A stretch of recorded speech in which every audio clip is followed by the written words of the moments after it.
Show. Now, State of Origin 2 has been run on one. Of course, Queensland 26-24 over the Blues. That's all right, guys. Cameron Munster was captain going into the game, and once again was completely outstanding. One of the great State of Origin players, whether it's New South Wales or Queensland. But I'll tell you who deserves a rap too. I thought Tom Dearden. He went into the game under a fair bit of pressure given the Daly was dropped, but both Munster and Dearden led that Queensland run first, pass second mentality. Worked well for them. Yeah, and you knew this was coming. Their forwards, you could tell by the first sort of set that they were up for. I thought Catewell was brilliant. Yeah. Cotter was great. Look, the penalties and all that sort of stuff, you know, I suppose that was a talking point.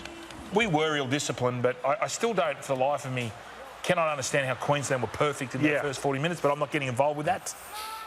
But hats off to Billy, though, for he made some tough calls, obviously dropping DCE, for putting Dearden in there, also too.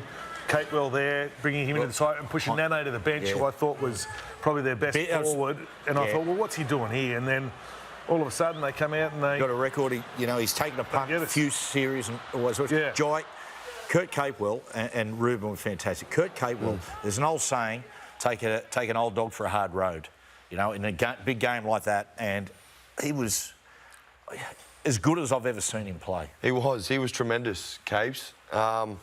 Look, obviously he was left out game one, and I think he had a point to prove in game two, and he was probably one of, if not the best player in the side in game two. And you know, what he did for that side, it wasn't only his attack and the way he carried the ball, but just his defensive efforts off the ball. Yep. You know, really helped their side to, you know, the Queensland side to go a long way to winning that game. And you know, it was so good to see the boys hold on in the end, and you know, looking forward to a decider in game three. It'll be a big decider.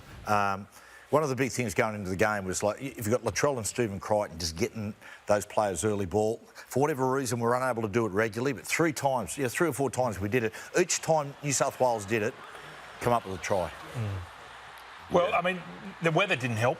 No. Obviously, the passing, we couldn't really. But I feel that the Queensland side learned from game one, because their line speed they were in our face the whole time. Yeah. They're offside, that's why. They were honestly offside so many times, but that's not an excuse, Jai. That's not an excuse, Jai. But I'll say this, in all seriousness, a lot has been made of the penalty count, but New South Wales were undisciplined in a lot of areas. Yes. But you know, getting a penalty is one thing, but mate, we got a lot of 6 agains.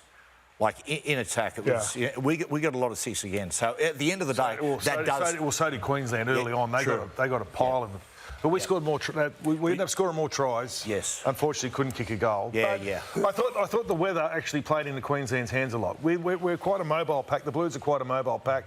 Love and offload, all that sort of stuff. A bit of footwork for our big guys, but couldn't do it in the wet. But throughout like Origin history, you just knew what was coming. Yeah, the script was what Origin is made on. New South Wales unbeatable on paper. Queensland no chance.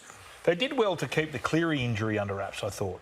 As soon as we seen when he wasn't kicking, I thought, oh, something's gone wrong here. You know, Fletch, the first sort of thing we went, was when they cut to the sheds and he had the wrap. I thought it's a hamstring injury, and then it's come out later it was a groin. And of course, when he wasn't doing the long kicking early. So what'll be interesting, and look, they're saying that they expect him to play, but if something happened and he doesn't, and there's no Mitch Moses as well, mate, we talk about this kid all the time. Our man, Isaiah Katoa. Have you got any reservations putting him in?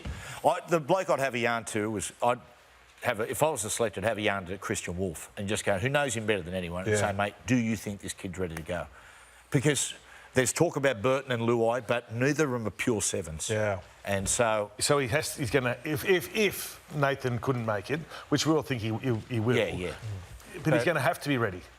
Well, if people go, he's only 21. It's a game 3 decider. He's going to have to be thrown in the deep end one day if he's big enough or good enough anyway. And you just when you look at the kid play, you just know he's got the right temper. Have you played with him? Against him at all, Jamie? Round 1 this year was the first time. So my second game, and obviously he's still pretty early in his career as well. But I just really respected the way he controlled their team. Plays with a lot of tempo, and really keeps the defence guessing, and it's something that is really challenging coming up against him for sure. Yeah, He's an outstanding player for sure. Sure is. Now, Jim Beam's Origin teammate assist, well, 2 Kurts, Kurt Mann, Kurt Capewell, and this one, and well, we'll give Kurt Mann a try assist. Look, it might have just fallen out, but we'll call it a no-look pass. Let's go and have a look at it. In his Origin debut, Kurt Mann, there you go. Perfectly judged. It's funny, isn't it? 2 Mitches were out. Our Mitches are out. 2 Kurts come in. Yeah. Fletch, where do you come up with this stuff? Joel Kane. Yeah.